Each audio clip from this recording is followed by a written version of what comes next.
भारत के एक छोटे से गांव में एक धनी घर के मालिक राजेश को अटूट फोकस और दृढ़ संकल्प के लिए जाना जाता था। उन्होंने अपनी सफलता का श्रेय अपने लक्ष्यों पर ध्यान केंद्रित रखने की अपनी क्षमता को दिया, चाहे उनके सामने कितनी भी चुनौतियां क्यों ना आई हों। एक दिन रवि और विक्रम नाम के दो चोरों ने राजेश के धन के बारे में अफवाहें सुनी और उनके धन को चुराने के लिए उनके घर में घुसने का फैसला किया। जैसे ही वे अंधेरे की आड़ में घर के पास पहुंचे, वे राजेश को बाहर कुर्सी पर बैठे दूर तक घूरते हुए देखकर आश्चर्यचकित रह गए।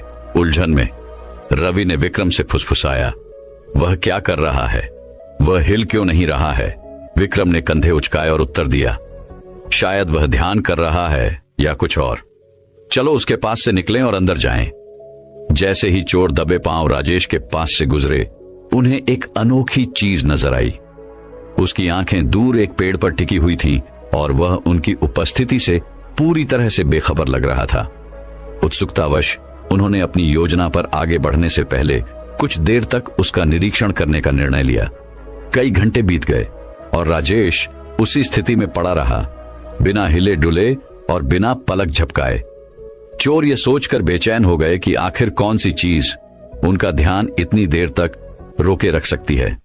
अंततः अपनी जिज्ञासा को और अधिक नियंत्रित करने में असमर्थ, वे राजेश के पास पहुंचे और उससे पूछा कि वह क्या देख रहा है।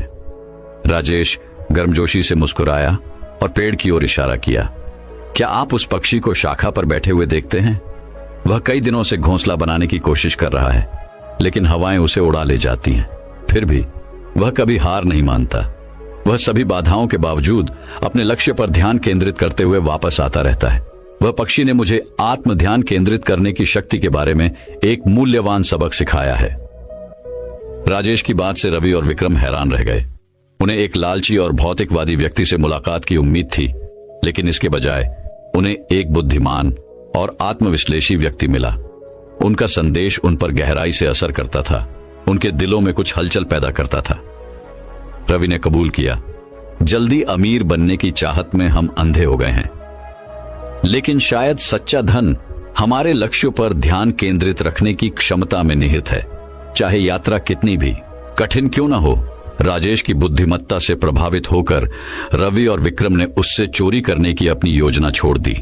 इसके बजाय उन्होंने उनसे आत्म फोकस और दृढ़ संकल्प के तरीकों का मार्गदर्शन करने के लिए कहा।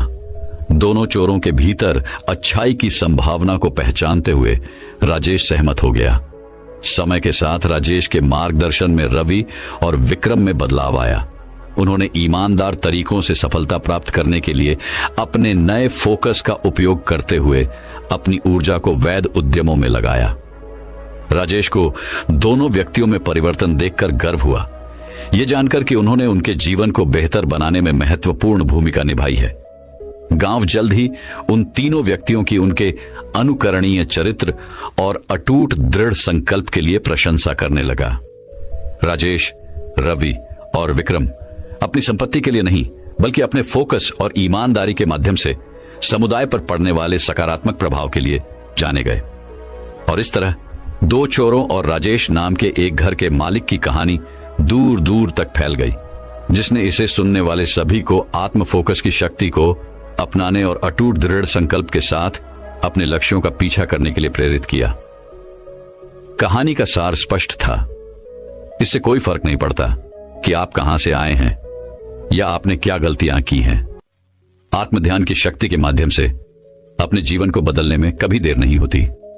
आत्म फोकस की विजय नई दिल्ली की व्यस्त सड़कों पर अराजक यातायात और शहर के शोर शराबे के बीच दो दोस्त रहते थे, निरंजन स्वामी और राहुल। निरंजन एक महत्वाकांक्षी युवक था, जिसके सपने ब्रह्मांड जितने विशाल थे। अपने लक्ष्यों पर उनका पूरा फोकस था और चाहे कुछ भी हो, उन्हें हासिल करने के लिए वे दृढ़ संकल्पित थे। दूसरी ओर राहुल एक लापरवाह व्यक्ति था, जो अपने जीवन की सामान्यता से संतुष्ट था। उसने कभी भी क्षितिज से परे देखने की हिम्मत नहीं की। एक दुर्भाग्यपूर्ण दिन, जब वे भीड़ भरे बाजार में टहल रहे थे, एक प्रसिद्ध संत ने उन्हें रोक लिया। आर्शी, जो अपनी बुद्धिमत्ता और दूरदर्शिता के लिए जाने जाते हैं, ने निरंजन की ओर देखा और कहा, युवक, तुम्हारे पास एक ऐसा उपहार है जो दुर्लभ और शक्तिशाली है। आत्मध्यान की शक्ति, आपका दृढ़ संकल्प और अपने लक्ष्यों के प्रति अटूट प्रतिबद्धता आपको महानता की ओर ले जाएगी। सफलता। इन शब्दों से निरंजन बहुत प्रसन्न हुआ। उसे आश्वस्त महसूस हुआ कि उसके सपनों का निरंतर प्रयास व्यर्थ नहीं गया। हालांकि राहुल ने आर्शी की बातों का मजाक उड़ाया और उन्हें महज काल्पनिक धारणाएं बताकर खारिज कर दिया। उन्हें इस बात का अंदाजा नहीं था कि ये शब्द दो विपरीत नियति की कहानी की दिशा तय करेंगे। जैसे जैसे साल बीतते गए, निरंजन ने अपनी महत्वाकांक्षाओं के लिए अथक परिश्रम किया।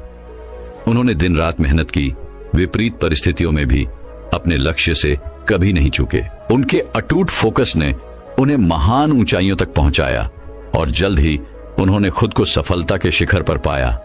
उन्हें जानने वाले सभी लोगों ने उनकी प्रशंसा की और उनका सम्मान किया। इस बीच राहुल उद्देश्य और दिशा के अभाव में जीवन में लक्ष्यहीन रूप से बहते रहे। उन्होंने निरंजन की सफलता से ईर्ष्या की, लेकिन आत्म फोकस की शक्ति को स्वीकार करने से इनकार कर दिया, जिसने उनके दोस्त को महानता तक पहुंचाया। इसके बजाय वह अपनी असफलताओं के लिए बाहरी परिस्थितियों को दोषी ठहराते हुए आत्मदया में डूबा रहा। एक दिन भाग्य ने एक बार फिर हस्तक्षेप किया जब आर्शी ने राहुल के साथ रास्ते में मुलाकात की।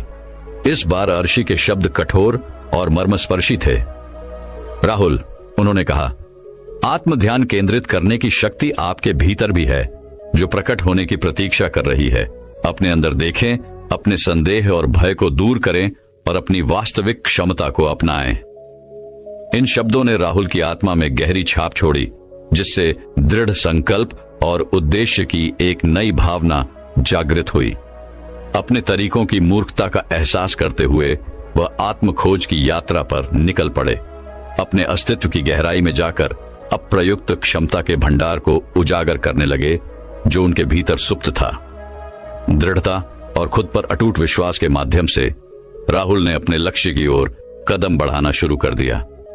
वह रास्ते में लड़खड़ाते और लड़खड़ाते रहे, असफलताओं और चुनौतियों का सामना करते रहे, जिन्होंने उनके संकल्प की परीक्षा ली। लेकिन प्रत्येक बाधा पर काबू पाने के साथ उनका आत्म केंद्रित मजबूत होता गया, जिससे उन्हें उस जीवन की ओर प्रेरित किया गया जिसका उन्होंने हमेशा सपना देखा था। अंत में निरंजन स्वामी और राहुल दोनों अपनी नियति के चौराहे पर खड़े थे। उनके रास्ते बिल्कुल विपरीत थे। निरंजन ने अपने अटूट आत्म फोकस के साथ अद्वितीय सफलता और पूर्णता हासिल की। उनका नाम इतिहास के इतिहास में दृढ़ संकल्प और दृढ़ता के प्रतिमान के रूप में अंकित हो गया। और राहुल, जो एक समय अनिश्चितता के सागर में खोई हुई आत्मा थी, ने आत्म ध्यान की शक्ति के माध्यम से अपनी सच्ची पुकार पाई थी। हालांकि उनकी यात्रा चुनौतियों से भरी थी, फिर भी वे विजयी होकर उभरे, जो परिवर्तनकारी शक्ति का एक ज्वलंत उदाहरण है, जो हम में से प्रत्येक के भीतर निहित है। उस दिन आर्शी के शब्द सच साबित हुए। आत्म ध्यान केंद्रित करने की शक्ति की कोई सीमा नहीं है, जो सामान्य व्यक्तियों को असाधारण प्राणियों में बदलने में सक्षम है। और जैसे ही नई दिल्ली की हलचल भरी सड़कों पर सूरज डूबा और चैंपियन बने दो दोस्तों पर अपनी सुनहरी चमक बिखेरी, गवाह बनने वाले सभी लोगों के दिलों में एक शाश्वत सत्य गूंज उठा। अपनी पूरी क्षमता को अनलॉक करने की कुंजी बाहरी दुनिया में नहीं, बल्कि आपके भीतर ही निहित है। आत्म फोकस की शक्ति का उपयोग करें और देखें कि ब्रह्मांड आपके सपनों और आकांक्षाओं के अनुरूप कैसे बनता है। तो दोस्तों, अब अगली कहानी की शुरुआत कुछ इस प्रकार होती है। आत्म फोकस की शक्ति। भारत के एक एकांत गांव में राज नाम का एक व्यक्ति रहता था, जो अपने उल्लेखनीय ध्यान और समर्पण के लिए जाना जाता था। उनका विवाह पूजा नाम की महिला से हुआ था, जो समान रूप से प्रेरित और महत्वाकांक्षी थी। राज पेशे से बुनकर था और पूजा स्थानीय स्कूल में शिक्षिका थी। एक दिन राज ने गांव में अब तक देखा गया सबसे बेहतरीन रेशमी कपड़ा बनाने का उद्यम करने का फैसला किया। उनका मानना था कि पर्याप्त समर्पण और फोकस के साथ वह अपने लक्ष्य को प्राप्त कर सकते हैं। दूसरी ओर पूजा अपने छात्रों को बड़े सपने देखने और अपने लक्ष्यों को प्राप्त करने के लिए कड़ी मेहनत करने के लिए प्रेरित करना चाहती थी। राज हर दिन रेशम के कपड़े बुनने में घंटों बिताते थे। प्रत्येक विवरण पर सावधानी पूर्वक ध्यान देते थे। ये सुनिश्चित करते थे कि प्रत्येक धागा पूरी तरह से संरेखित हो। पूजा ने अपने छात्रों को पढ़ाने में अपना दिल लगाया उन्हें अपनी पढ़ाई पर ध्यान केंद्रित करने और खुद पर विश्वास करने के लिए प्रोत्साहित किया। जैसे जैसे समय बीतता गया, एक कुशल बुनकर के रूप में राज की ख्याति दूर दूर तक फैल गई। पड़ोसी गांवों से लोग उनके काम की प्रशंसा करने और उनके उत्तम रेशमी कपड़े खरीदने आते थे। पूजा के छात्रों ने अपनी क्षमता में उनके अटूट विश्वास से प्रेरित होकर अपनी पढ़ाई में उत्कृष्टता हासिल करना शुरू कर दिया। अपने व्यस्त कार्यक्रम के बावजूद राज और पूजा हमेशा एक दूसरे के लिए समय निकालते थे। वे हर शाम एक साथ बैठते, अपने सपनों और आकांक्षाओं पर चर्चा करते, एक दूसरे को महानता के लिए प्रयास करने के लिए प्रेरित करते। आत्म फोकस और दृढ़ संकल्प के प्रति उनकी साझा प्रतिबद्धता से एकजुट होकर हर गुजरते दिन के साथ उनका बंधन मजबूत होता गया। एक दिन दूर के शहर से एक धनी व्यापारी गांव में आया और राज के काम से मोहित हो गया।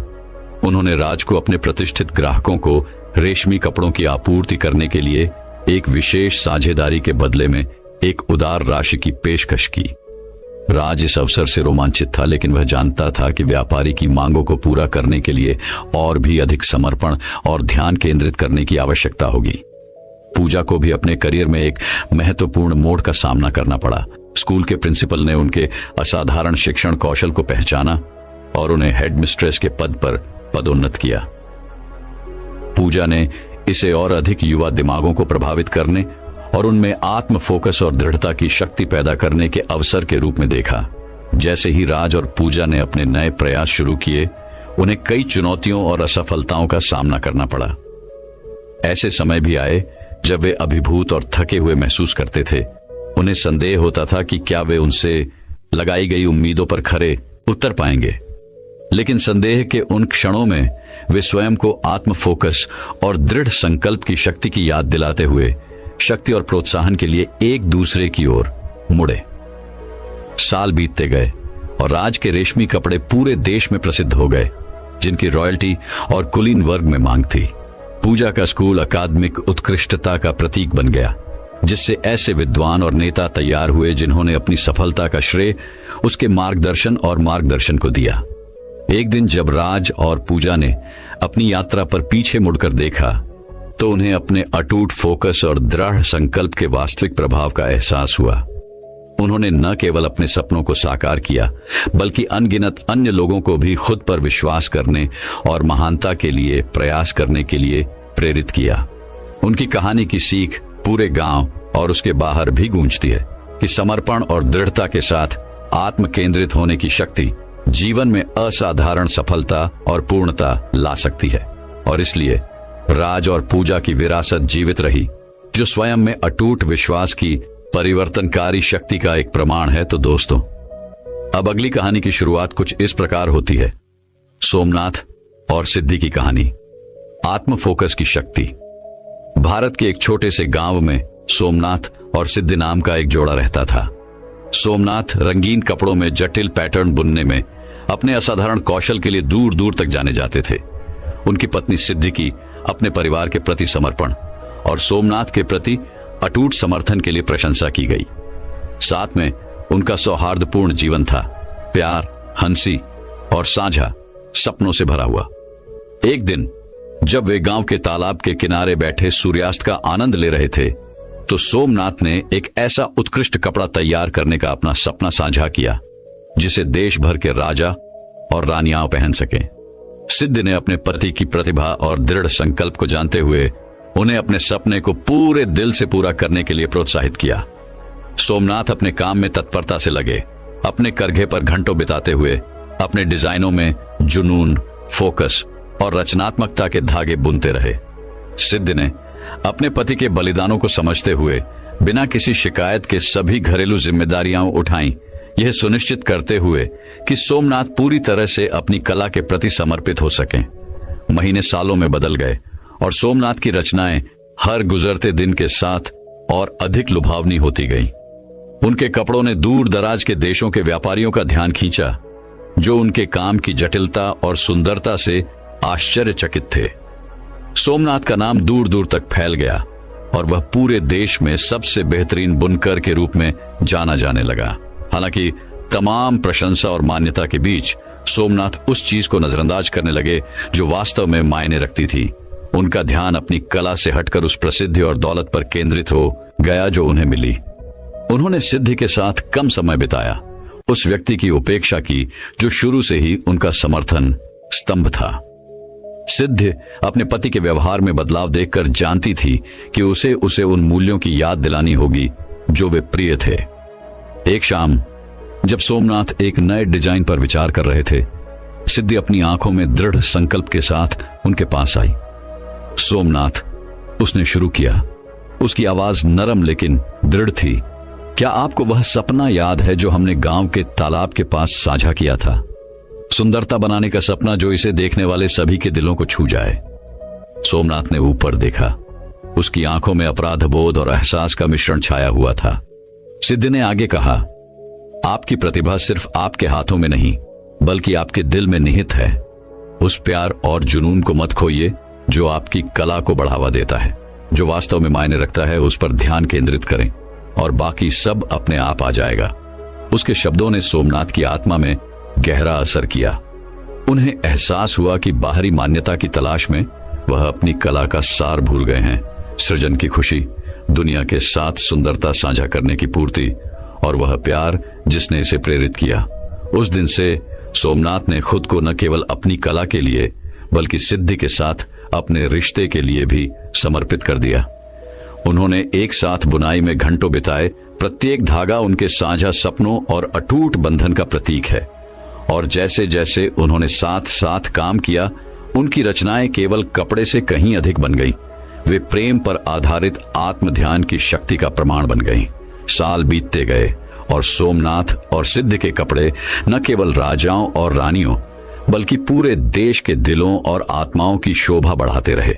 उनकी विरासत न केवल उनकी कला में कायम रही बल्कि जिस तरह से उन्होंने अपना जीवन जिया, जुनून, ईमानदारी और प्रेम द्वारा निर्देशित आत्मध्यान की शक्ति में गहरे विश्वास के साथ। और इस तरह सोमनाथ और सिद्धि की कहानी एक किंवदंती बन गई जो हवाओं में फुसफुसाई और इसे सुनने वाले सभी लोगों के दिलों में बस गई। एक अनुस्मारक की सच्ची महानता बाहरी प्रशंसाओं से नहीं मापी जाती बल्कि किसी की आंतरिक यात्रा की गहराई और मार्ग को रोशन करने वाले प्रेम से मापी जाती है। कहानी का सार, आत्मध्यान केंद्रित करने की शक्ति बाहरी सत्यापन की खोज में नहीं बल्कि आंतरिक जुनून, अखंडता और प्रेम की खेती में निहित है।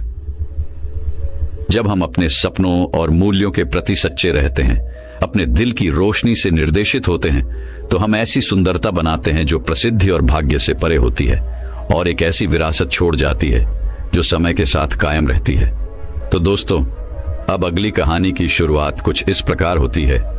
भारत के एक शहर की हलचल भरी सड़कों पर एक प्रबुद्ध भिक्षु रहता था जो अपने गहन ज्ञान और आंतरिक शांति के लिए दूर दूर तक जाना जाता था। जीवन के सभी क्षेत्रों के लोग उनके मार्गदर्शन और सांत्वना की तलाश करते थे, इस उम्मीद में कि वे उनके द्वारा प्रसारित ज्ञान का एक अंश भी प्राप्त कर सकें। स्पेक्ट्रम के दूसरे छोर पर रवि था, एक युवा व्यक्ति जो जीवन में अपना उद्देश्य खोजने के लिए संघर्ष कर रहा था। रवि अपने आसपास की दुनिया के शोर और अराजकता से लगातार विचलित रहता था, जिससे उसके लिए उस चीज पर ध्यान केंद्रित करना मुश्किल हो जाता था जो वास्तव में मायने रखती थी। वह अक्सर स्वयं को दूसरों से अपने जीवन की तुलना करते हुए, अपर्याप्त महसूस करते हुए और अपेक्षाओं और इच्छाओं के सागर में खोया हुआ पाता है। एक दुर्भाग्यपूर्ण दिन रवि की नजर एक पवित्र वृक्ष के नीचे गहन ध्यान में बैठे एक प्रबुद्ध भिक्षु पर पड़ी। जिज्ञासु और उत्सुक रवि भिक्षु के पास पहुंचे और पूछा, आप दुनिया की अराजकता के बीच इतना अटूट ध्यान और आंतरिक शांति कैसे बनाए रखते हैं?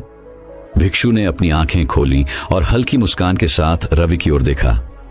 मेरे बेटे, आत्म ध्यान केंद्रित करने की शक्ति तुम्हारे अंदर निहित है। ये दुनिया को बंद करने के बारे में नहीं है, बल्कि अंदर की ओर मुड़ने और अपने दिल के भीतर मौजूद ज्ञान को सुनने के बारे में है। भिक्षु के शब्दों से रवि अचंभित रह गया। उसे एहसास हुआ कि वह बाहरी सत्यापन और अपनी आंतरिक उथल पुथल का जवाब ढूंढ रहा था। भिक्षु की शांति की आभा से प्रभावित होकर रवि ने पूछा कि क्या वह उससे सीख सकता है और आत्मखोज की यात्रा पर निकल सकता है।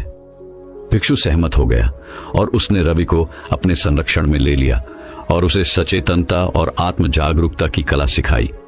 साथ में वे भोर में नदी के किनारे ध्यान करते थे, जिससे पानी का कोमल प्रवाह उनके मन की शांति को प्रतिबिंबित करता था। जैसे जैसे दिन हफ्तों में और हफ्ते महीनों में बदलते गए, रवि को अपने भीतर एक गहन परिवर्तन का अनुभव होने लगा। उन्होंने स्पष्टता और उद्देश्य के साथ वर्तमान क्षण पर ध्यान केंद्रित करते हुए अपने अतीत के पछतावे और भविष्य की चिंताओं को दूर करना सीखा।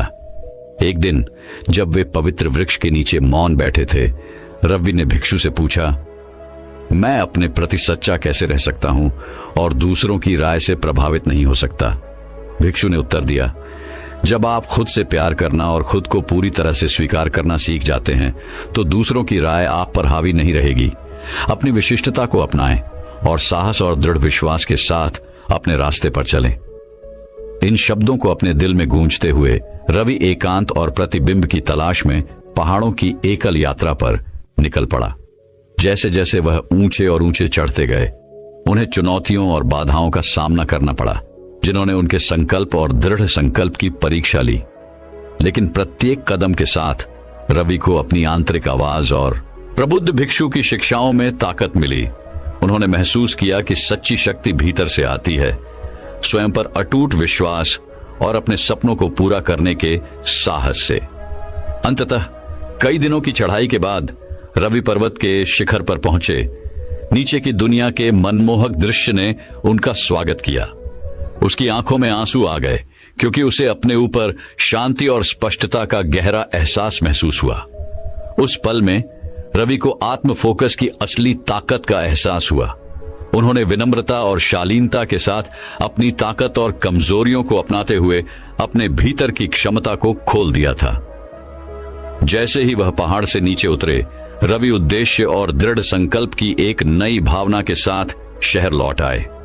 उन्होंने अपनी यात्रा को साझा करने और अपना आभार व्यक्त करने के लिए उत्सुक होकर एक बार फिर प्रबुद्ध भिक्षु की तलाश की। भिक्षु ने रवि का खुली बाहों से स्वागत किया। उसकी आंखें गर्व से चमक रही थीं। मेरे बेटे, तुमने आत्म केंद्रित होने की शक्ति को अपना लिया है और अपने भीतर प्रकाश की खोज कर ली है। याद रखो, सच्चा ज्ञान अंदर की यात्रा में अपने आप में अटूट विश्वास और अपने रास्ते पर चलने के साहस में निहित है।